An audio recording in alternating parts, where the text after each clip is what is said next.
Assalamualaikum warahmatullahi wabarakatuh. Hi guys, how are you today? I hope you are in a good condition.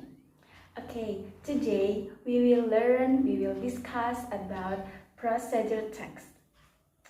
But before we learn the procedure text, let me introduce myself. My name is Tita Lestariadi and I'm from Siliwangi University. Dan tanpa berlama-lama lagi, let's get started. Oke, sebelum kita belajar materi inti dari prosedur teks, di sini Miss mau memberitahu apa aja sih yang akan kita pelajari hari ini. Oke, yang pertama kita akan belajar definition of procedure text tentunya. Yang kedua, social function. Yang ketiga, structure. Yang keempat, language features. Dan yang terakhir adalah assignment time. Oke, sekarang kita ke poin yang pertama. Poin yang pertama yaitu definition. Nah, sebelumnya Miss mau tanya, kalian pernah melihat tutorial YouTube? Atau kalian pernah membuat nasi goreng? Atau membuat jus? Pernah ya pastinya. Nah, hal tersebut, hal yang kalian lakukan itu di dalam teks disebut dengan prosedur teks. Jadi, prosedur teks itu apa sih? Prosedur teks adalah teks yang berisi langkah-langkah untuk melakukan atau membuat sesuatu. Nah, setelah kita belajar tentang definisi dari prosedur teks, sekarang kita beralih ke nomor 2, yaitu social function atau fungsi sosial dari prosedur teks. Nah, sebelum Miss jelaskan, ada yang tahu nggak apa itu fungsi sosial dari prosedur teks? Fungsi sosial dari prosedur teks adalah to give an overview of the sequential steps in doing something. Jadi, fungsi sosial dari prosedur teks adalah untuk memberikan gambaran secara berurutan dalam melakukan sesuatu. Jadi, fungsi dari prosedur teks ini kita untuk memberikan gambaran dari bagaimana cara melakukan sesuatu secara bertahap dan benar. Nah, tadi itu adalah penjelasan dari social function atau fungsi sosial dari prosedur teks. Lalu kita akan belajar ke poin yang ketiga. Ada yang masih ingat apa itu poin yang ketiga? Yes, the structure of procedure text. Nah, struktur teks pada prosedur teks itu ada 4. Yang pertama ada goal atau aim. Nah, goal atau aim ini adalah tujuan dari pembuatan prosedur teks itu tersendiri. Nah, biasanya di dalam teks itu goal atau aim ini terletak pada judul.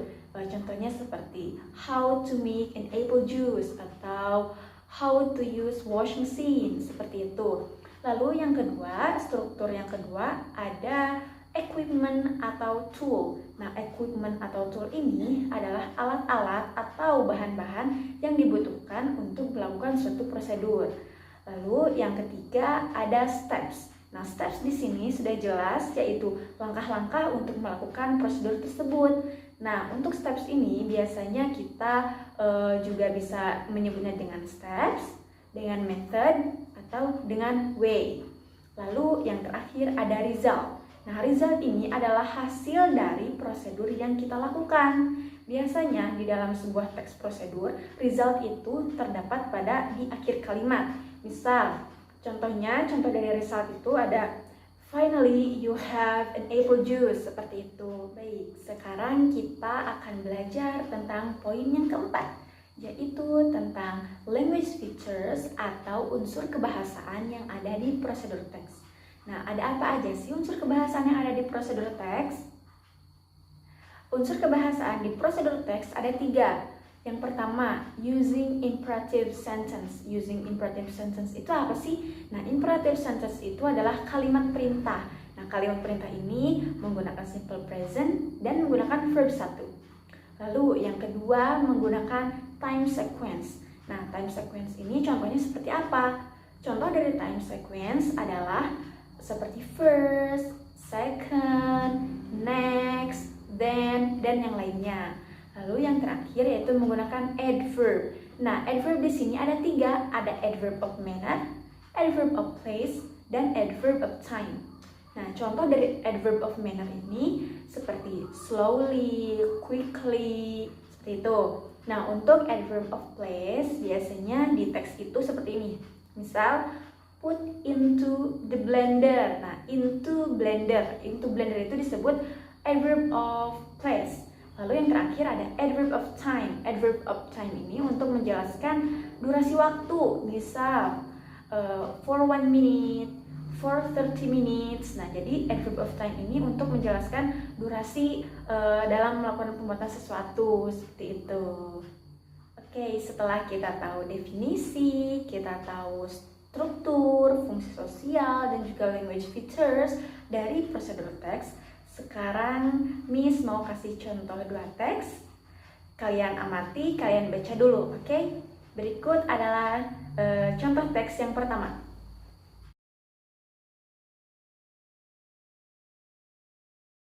Kalian sudah baca, kalian sudah amati teks yang pertama. Sekarang kita lihat contoh teks yang kedua.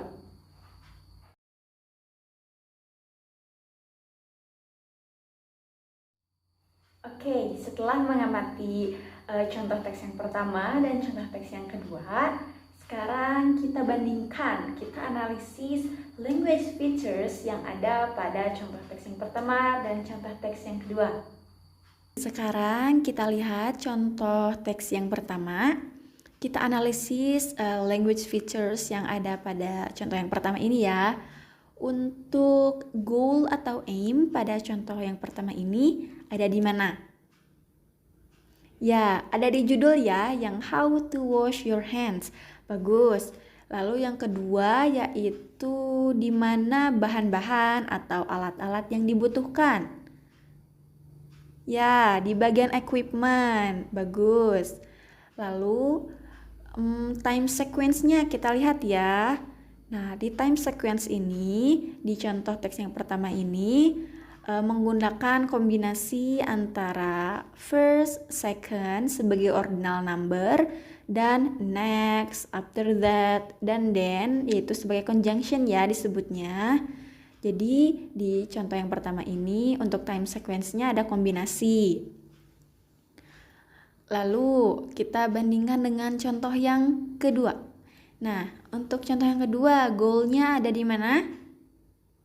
Ya, di judul ya tetap sama, yaitu how to use wash machine. Bagus, untuk bahan-bahan dan alatnya? Ya, sama ya, ada di equipment.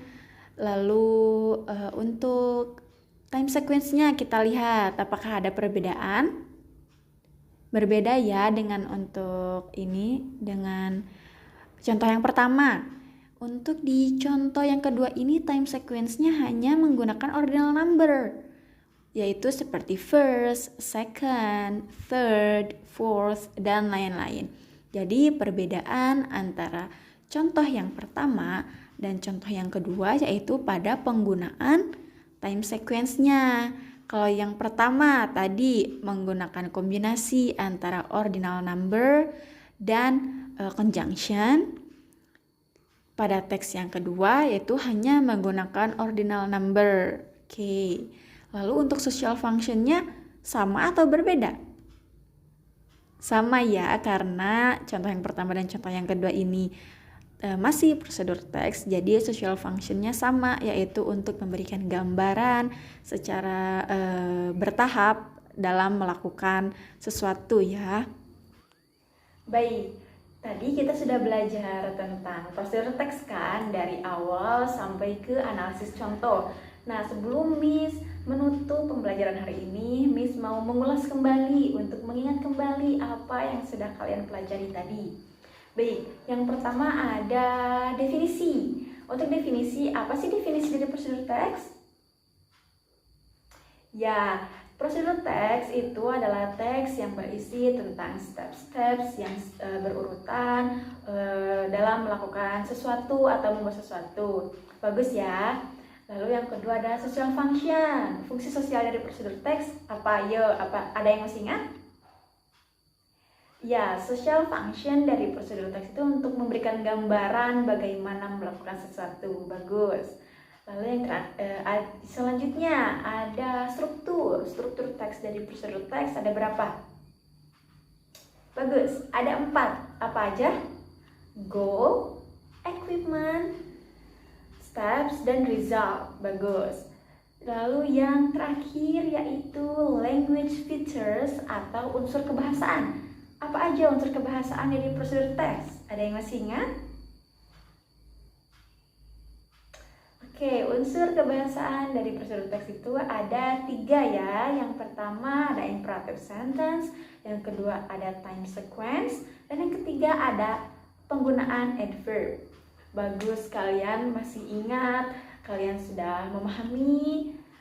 Semoga pengetahuan yang sudah kita pelajari tadi, materi yang sudah kita pelajari tadi menjadi pengetahuan yang baru dan memperkaya ilmu kita semua. Dan semoga materi ini menjadi motivasi kalian untuk lebih giat lagi, untuk lebih semangat lagi dalam belajar bahasa Inggris. Baik, sekian dari penjelasan dari Miss untuk hari ini. Terima kasih. Thank you very much. See you next time. Wassalamualaikum warahmatullahi wabarakatuh.